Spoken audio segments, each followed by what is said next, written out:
The morning of April 29, 2011, dawned crisp and clear over London, as if the very sky had conspired to provide the perfect backdrop for what would become one of the most watched weddings in history.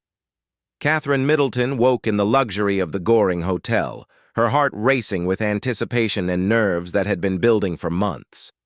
Today, she would transform from a commoner into royalty, stepping into a role that millions of young girls around the world could only dream of. Catherine's journey to this moment had been anything but conventional for a future princess. Born in Reading to Michael and Carol Middleton, she grew up in a middle-class family that had worked hard to build their party supply business from the ground up.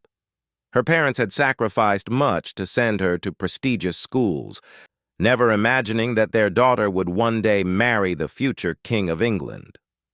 The transformation of Kate Middleton into Catherine, Duchess of Cambridge, represented something entirely new for the British monarchy, the first commoner to marry so close to the throne in modern times.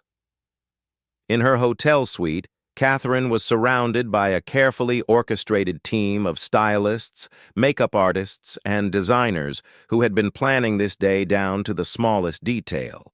Her wedding dress, created by Sarah Burton at Alexander McQueen, hung like a work of art nearby. The gown had been one of the best-kept secrets in fashion history, with its intricate lace applique and 9-foot train that would soon cascade down the steps of Westminster Abbey. Every stitch had been sewn by hand at the Royal School of Needlework, using techniques that dated back centuries. Meanwhile, across London at Clarence House, Prince William was experiencing his own mix of emotions. The second in line to the throne had waited 8 years for this day, from the moment he first met Catherine at the University of St. Andrews in Scotland. Their relationship had weathered public scrutiny, media attention that sometimes bordered on harassment, and even a temporary breakup in 2007 that had sent shockwaves through the tabloid press. William understood better than most the pressure that came with marrying into the royal family, having witnessed firsthand how it had affected his mother, Princess Diana. The prince had chosen his younger brother Harry as his best man, a decision that spoke to their close bond despite their different personalities. Harry, known for his mischievous streak and military service, had spent the previous evening at a relatively quiet bachelor party, understanding that the eyes of the world would be on them both today. The brothers had grown even closer since their mother's death in 1997, supporting each other through the intense public attention that came with being Diana's sons. As morning turned to afternoon, London began to transform into something magical. Over 1 million people lined the streets between Westminster Abbey and Buckingham Palace, many having camped out for days to secure the best viewing spots. The crowds represented a cross-section of British society and international visitors, from elderly women clutching Union Jack flags to young families with children perched on shoulders. Street vendors sold commemorative items, while police officers maintained order with good humor, understanding that this was a celebration that transcended normal protocol. The guest list for the wedding read like a who's who of international royalty, politics, and celebrity culture. Queen Elizabeth II, now 85 years old, would preside over the ceremony that would formally welcome Catherine into the House of Windsor. Prince Philip, the Duke of Edinburgh, walked carefully beside his wife, his own long marriage serving as an example of duty and devotion that William hoped to emulate. European royalty filled many of the Abbey's 1,900 seats, along with heads of state, Commonwealth representatives, and friends from William and Catherine's university days. The choice of Westminster Abbey as the wedding venue carried deep significance beyond its obvious grandeur. The Gothic cathedral had hosted royal weddings for nearly 1,000 years, its soaring arches and stained glass windows providing a sacred backdrop for the most important moments in British royal history. William's parents, Prince Charles and Lady Diana Spencer, had married at St. Paul's Cathedral in 1981, but William and Catherine chose Westminster Abbey partly because it could accommodate more guests and partly because it felt more intimate despite its size. Television crews from around the world had spent weeks preparing for the broadcast that would reach an estimated 2 billion viewers globally. The BBC alone deployed over 700 staff members and 35 cameras to capture every moment of the ceremony and procession. In an age before social media dominated news cycles, this wedding represented one of the last great shared television experiences, where families would gather around their sets to witness history unfolding live. Catherine's family prepared for their own transformation on this day. Her parents, Michael and Carol Middleton, would go from running a successful small business to being the in-laws of a future king. Her sister, Pippa, serving as maid of honor, had her own moment of fame ahead of her, while younger brother James tried to navigate the attention that came with suddenly being connected to royalty. The Middleton family's rise represented a very modern fairy tale, proof that in contemporary Britain, merit and love could still triumph over ancient class distinctions. The security operation surrounding the wedding was unprecedented in peacetime Britain. Thousands of police officers, military personnel, and intelligence agents worked to ensure that nothing would mar this day of celebration. Snipers positioned themselves on rooftops, while undercover officers mingled with the crowds. The recent terrorist attacks in London and ongoing global security concerns meant that every detail had been scrutinized and planned for months in advance. As afternoon approached, the final preparations intensified. Catherine's hair was styled in an elegant half-up design that would perfectly complement her tiara, while her makeup was applied with television cameras in mind. Every decision had been made with the understanding that these images would be studied and remembered for decades to come. The dress, with its long sleeves inspired by Grace Kelly's wedding gown, struck the perfect balance between modesty and glamour. The atmosphere in London reached fever pitch as the time for departure approached. Street parties erupted across the Commonwealth as people gathered to celebrate what felt like a moment of pure joy in an often troubled world. The wedding represented hope, tradition, and the continuation of an institution that had weathered wars, scandals, and social upheaval for over 1,000 years. The procession to Westminster Abbey began with military precision that had been rehearsed countless times over the previous weeks. Catherine's journey from the Goring Hotel to the Abbey took her through streets lined with cheering crowds who had waited hours just to catch a glimpse of the future princess. She traveled in a Rolls-Royce Phantom 6 with her father, Michael Middleton, a man who had built a successful business from nothing and was now about to walk his daughter down the aisle to marry a future king. Michael Middleton sat beside his daughter with visible pride and perhaps a touch of nervousness that any father would feel on such a momentous occasion. He had watched Catherine grow from a spirited young girl into a poised woman capable of handling the extraordinary pressures that came with joining the royal family. Their relationship had always been close, built on mutual respect and the strong family values that Carol and Michael had instilled in all their children. The crowds erupted in cheers as Catherine's car made its way through central London. People waved flags, threw confetti, and shouted congratulations to a woman many felt they had watched grow up through years of media coverage. Her relationship with William had played out partially in public, making her familiar to millions who felt invested in her happiness. The warmth of the public reception reflected genuine affection for a couple who seemed to represent the best of British values. Inside Westminster Abbey, the atmosphere was electric with anticipation. The ancient walls had witnessed coronations, royal funerals, and state occasions for nearly a millennium, but today felt uniquely special. Sunlight streamed through the medieval stained glass windows, casting colorful patterns across the stone floor where Catherine would soon walk toward her future. The Abbey's choir had rehearsed for months, preparing music that would blend traditional hymns with more contemporary choices that reflected the couple's personal tastes. Prince William waited at the altar with Prince Harry beside him, both men wearing the red tunics of the Irish Guards.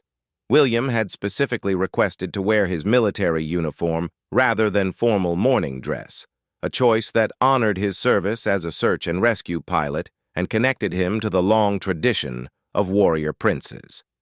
His nervousness was barely visible, but those who knew him well could see the slight tension in his shoulders as he watched the abbey doors for his bride's arrival.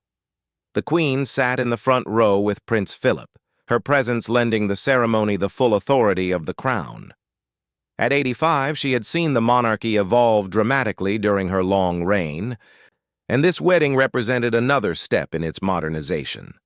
Beside her sat other members of the royal family, including Prince Charles and his wife Camilla, whose own path to acceptance within the family had been far more complicated and controversial than Catherine's smooth integration. The international guests represented a fascinating cross-section of modern diplomacy and old-world nobility. Crown princes and princesses from across Europe mingled with Commonwealth leaders and family friends from William and Catherine's university days. The bride's guest list included school friends who remembered her as simply Kate, while William's included fellow military officers who knew him as a dedicated pilot rather than a prince. When Catherine finally appeared at the abbey doors, a collective gasp rose from the assembled congregation. Her dress exceeded every expectation, combining traditional royal elegance with contemporary sophistication. The lace applique told the story of the United Kingdom itself, with roses for England, thistles for Scotland, daffodils for Wales, and shamrocks for Northern Ireland. The craftsmanship represented the finest of British fashion design and traditional needlework skills. The 9-foot train flowed behind Catherine like liquid silk as she began her walk down the aisle. Her sister Pippa, serving as maid of honor, carefully arranged the train while managing her own striking dress that would soon make her a global fashion icon in her own right. The simplicity of Pippa's gown perfectly complemented her sister's elaborate creation, while ensuring that Catherine remained the undisputed focus of attention. As Catherine walked toward the altar on her father's arm, the weight of history seemed to settle over the ancient abbey. This was not merely a wedding, but a constitutional moment that would shape the future of the British monarchy. Catherine would become the first commoner to marry so close to the throne in modern times, representing a fundamental shift in how the royal family connected with ordinary citizens. The Archbishop of Canterbury, Dr. Rowan Williams, presided over the ceremony with dignity and warmth that reflected both the solemnity of the occasion and the obvious love between the couple. His words carried special meaning in an institution that had sometimes struggled with the concept of marrying for love rather than duty. Here was a prince who had chosen his own bride after a courtship that lasted nearly a decade. William's voice was steady and clear as he spoke his vows, promising to love and honor Catherine for better or worse, in sickness and in health. The traditional words carried extra weight given his understanding of royal duty and the pressures that would face their marriage. Catherine's response was equally firm, her voice carrying clearly through the abbey as she committed herself not just to William, but to the institution he represented. The exchange of rings marked the moment of legal union, but it was the kiss outside Buckingham Palace that the world waited to see. The couple's decision to include this public display of affection would follow royal tradition, while allowing them to share their joy with the millions who had invested emotionally in their relationship. The golden state coach waited to carry them back to the palace, its ornate decoration representing centuries of royal pageantry. As the ceremony concluded and the newlyweds prepared to process back down the aisle as husband and wife, the bells of Westminster Abbey began to ring out across London. Church bells throughout the capital and across the Commonwealth joined the celebration, creating a symphony of joy that could be heard for miles. The sound represented not just celebration but continuity, connecting this modern royal wedding to centuries of British tradition and looking forward to a future where Catherine would help shape the monarchy for new generations. The Golden State coach emerged from Westminster Abbey carrying the newly married Duke and Duchess of Cambridge through streets that had erupted into the largest celebration London had seen in decades. Catherine sat beside her new husband, her wedding dress carefully arranged to prevent wrinkles, while William waved to crowds that stretched as far as the eye could see. The ornate carriage, built for King George III in 1762, swayed gently as its wheels rolled over ancient cobblestones that had witnessed similar processions for centuries. The route back to Buckingham Palace took the couple through the heart of royal London, past landmarks that would now hold special meaning in their shared history. Thousands of photographs captured every moment as professional photographers and ordinary citizens alike tried to document what felt like a fairy tale come to life. The couple's obvious happiness was infectious, their smiles genuine rather than dutiful, suggesting that this was indeed a love match rather than merely an arranged dynastic union. Inside Buckingham Palace, preparations for the wedding reception had been underway for hours. The state dining room had been transformed into an elegant setting for 650 guests, with flowers chosen personally by Catherine and arrangements that reflected both royal tradition and contemporary taste. The wedding cake, created by Fiona Cairns, stood 8 tiers tall and represented hours of meticulous craftsmanship. Each tier told a story through sugar flowers and decorative elements that honored both families' heritage. The Queen had planned the reception menu herself, choosing dishes that would appeal to international guests while showcasing the finest of British cuisine. The wines came from the palace cellars, some bottles dating back decades and representing the kind of hospitality that only centuries of royal entertaining could provide. Every detail reflected the careful balance between accessibility and grandeur that characterized this modern royal wedding. Prince Harry's best man speech became legendary, even before it was delivered, his wit and charm providing the perfect counterpoint to the formal elements of the day. Those close to the family knew that Harry's humor often came at his brother's expense, but always with deep affection that reflected their unbreakable bond. The speech included references to William's early attempts at cooking during their university days and his transformation from a somewhat awkward teenager into a confident man worthy of Catherine's love. Catherine's father, Michael Middleton, also spoke at the reception, his words reflecting the pride and slight bewilderment of a middle-class businessman whose daughter had just married into the most famous family in the world. His speech honored the royal family's warm welcome of the Middletons, while expressing confidence that Catherine and William would build a marriage based on the strong values both families shared. The moment represented a bridge between two very different worlds coming together in celebration of love. The evening reception for close friends and family provided a more relaxed atmosphere where the couple could truly celebrate with those who mattered most to them. Prince Charles had arranged for this intimate gathering, understanding that William and Catherine needed space to enjoy their wedding day without the weight of constitutional significance that had marked the earlier ceremony. The guest list included university friends, military colleagues, and family members who had supported the couple throughout their long courtship. Catherine's transformation into the Duchess of Cambridge was now complete, but her real education in royal life was just beginning.